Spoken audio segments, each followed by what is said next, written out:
The Confident Heart, From Fear to Love, Chapter 3. How the Ego Constructs Control and Identity. We have seen the benefits, traits, and costs of our inner protector. But to understand it fully, we need to examine its blueprints.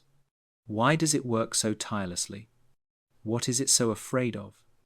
Every security system is designed to protect against a specific threat. Our inner protector is no different. All of its operations, the control, the walls, and the blame, are sophisticated responses to the fundamental human fears we mentioned earlier. The fear of being not enough. The ego's solution is to create a persona of hypercompetence, achievement, or superiority. This drives us to acquire possessions, accolades, and status to prove our worth externally. Our inner protector constantly compares us to others and looks for flaws so that we can feel superior. The fear of being unlovable. Our ego prevents us from forming truly intimate relationships in which we could reveal our perceived weaknesses. It creates barriers that stop us from opening up. It can lead us to believe that we do not need love or that other people are untrustworthy. Consequently, we often push people away before they can get close enough to reject us. The fear of being powerless. The ego reacts by making relentless attempts to control the people in our lives, outcomes, and our environment. This manifests as micromanaging, criticism, planning for every eventuality, and an inability to adapt. It creates the illusion that we can use willpower to avoid the unpredictability that is inherent in life. The fear of being overwhelmed. The ego compensates for this by numbing us down. It avoids being fully present in the moment and allowing vulnerability and deep feelings, as it fears that the intensity would overwhelm us if we truly felt our grief, our pain, but also our love and joy. It keeps us trapped in our heads by analyzing and intellectualizing everything. In this way, it protects us from the authentic experiences of our bodies and hearts. The fear of insignificance. The ego steps in by creating a grandiose self-image. It tells us that we are either special and destined for greatness, or uniquely victimized. This inflation of self-importance is a direct defense mechanism against the terrifying thought that our lives might be insignificant or just like everyone else's.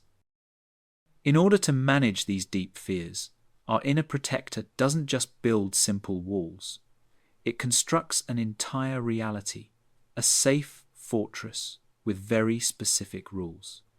This makes us feel safe and confirms our sense of self. Essentially, the ego's strategy is to replace vulnerable internal self-questioning with an external battle that can be won. Rather than asking, "Am I valuable?" it says, "Let's prove that I am." This is a strenuous and ultimately flawed coping mechanism, as external evidence can never silence inner fear for long. The architecture of the fortress. So, how does the ego enforce this reality? It establishes a set of internal commandments, unspoken rules that govern our thoughts and actions, and help to maintain the illusion of safety. Identity and self-concept. The ego is a collection of stories from the past that we tell ourselves about who we are. Opening the heart threatens this constructed identity because we might discover that we are also vulnerable, needy, or soft. Such characteristics can feel like a threat to one's identity. The ego protects the narrative of, "This is just who I am." For example, "I'm not a touchy-feely person," or "I've always been like this." The inner protector fiercely resists changing this story because it can feel like a betrayal of one's own history and identity. The trap of familiarity. Our ego equates the comfort zone with safety and the unknown with danger. It protects us from the perceived existential risk of expressing unfamiliar emotions, trying new behaviors, or entering situations where the outcome is uncertain. It would rather have us be miserable and certain than vulnerable and unprepared. The illusion of control. The inner protector believes that it can control outcomes and avoid pain by managing, predicting, and dominating masculine principle. However, the heart operates on surrender, trust, and flow, feminine principle. To the ego, this can feel like a terrifying freefall into the unknown. Aversion to negative emotions. The ego protects not only from external threats, but also from internal experiences. It views emotions such as sadness, grief, shame, and even deep longing as threats that must be managed, suppressed, or converted into anger in order to feel more powerful. The ego protects us from fully experiencing what it deems to be weak or overwhelming feelings. The urge to be right. The ego feeds on this. Blaming others and justifying ourselves are important defense mechanisms of our inner protector.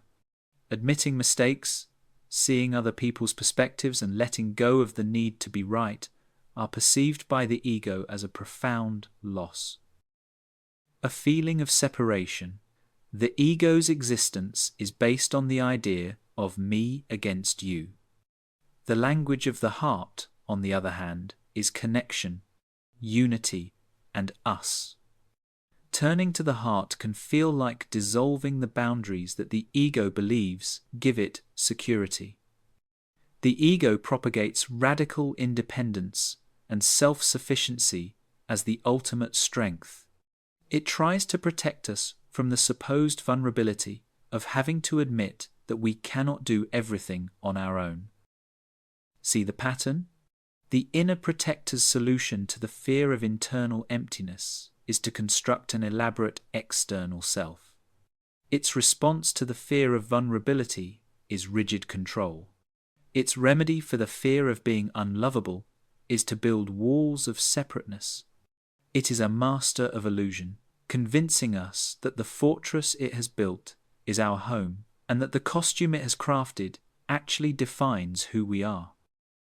But what if we didn't need to live in a fortress to feel protected from real dangers? What if the very fears that the ego guards so fiercely begin to lose their power the moment we turn to face them with a confident and curious heart? What if our loyal guard could learn to stand down at the gate and allow our heart to welcome our personal universe?